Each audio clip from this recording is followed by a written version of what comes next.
Bonjour à tous. Au Moyen-Orient, une question revient avec insistance. Les cartes sont-elles réellement en train d'être redessinées ou nous donne-t-on simplement cette impression? Un peuple réparti entre 4 pays, une influence qui ne cesse de croître, et cette interrogation que beaucoup évitent de poser ouvertement. Un grand Kurdistan indépendant est-il réellement possible? Les développements récents relèvent-ils du hasard ou s'inscrivent-ils dans une stratégie plus vaste? Dans cette analyse, nous allons explorer les coulisses de cette équation complexe, de la Turquie à l'Iran, en passant par l'Irak et la Syrie. Au cœur du Moyen-Orient, une question persiste depuis plus d'un siècle. Un Kurdistan pleinement indépendant peut-il voir le jour? Il ne s'agit pas uniquement d'un enjeu territorial. C'est une question d'identité, d'histoire, mais aussi un élément central dans le jeu d'influence des grandes puissances. Alors, qui sont les Kurdes? Où vivent-ils? Pourquoi n'ont-ils pas d'État? Et surtout, une telle perspective est-elle réaliste aujourd'hui? Les Kurdes représentent environ 40 millions de personnes, vivant principalement en Turquie, en Iran, en Irak et en Syrie. Leur dispersion entre ces 4 pays est-elle le fruit du hasard ou le résultat de décisions historiques? La réponse nous ramène directement à la période qui a suivi la Première Guerre mondiale. Avec la chute de l'Empire ottoman, de nouvelles frontières ont été tracées, fragmentant de nombreux peuples, dont les Kurdes. Depuis lors, la même question se pose. Ces frontières peuvent-elles changer? Pourquoi ce débat refait-il surface aujourd'hui? Les évolutions récentes dans la région ouvrent-elles réellement la voie à un Kurdistan indépendant, ou s'agit-il simplement d'une perception conjoncturelle? L'exemple du gouvernement régional du Kurdistan en Irak donne une dimension concrète à cette possibilité. Les Kurdes y disposent de leur propre parlement, de forces de sécurité et de ressources économiques.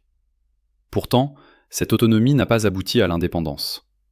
En 2017, un référendum a vu une majorité de la population voter en faveur de celle-ci, mais le résultat n'a pas été suivi d'effet.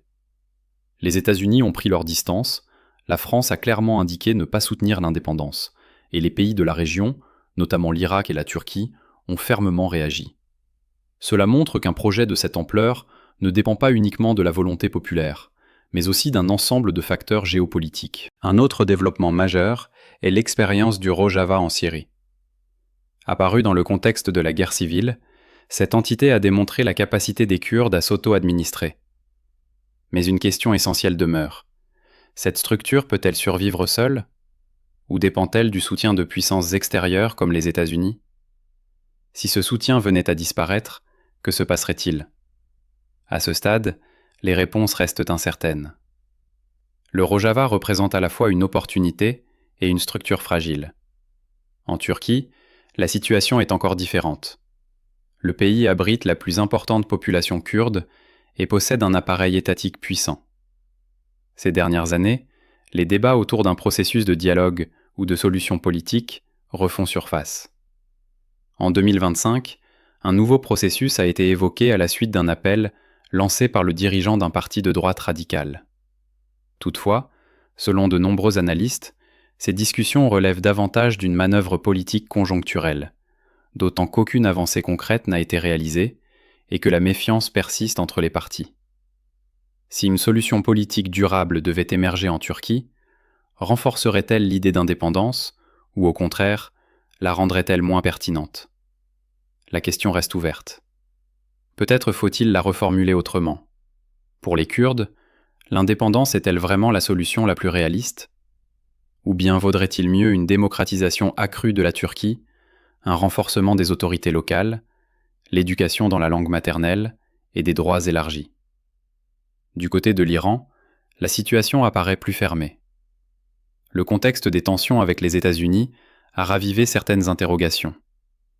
En l'absence d'une autorité, les forces liées au Parti pour une vie libre au Kurdistan pourraient-elles gagner du terrain, comme cela a été observé en Irak ou en Syrie? Bien que cette hypothèse soit évoquée, l'appareil sécuritaire iranien reste particulièrement solide.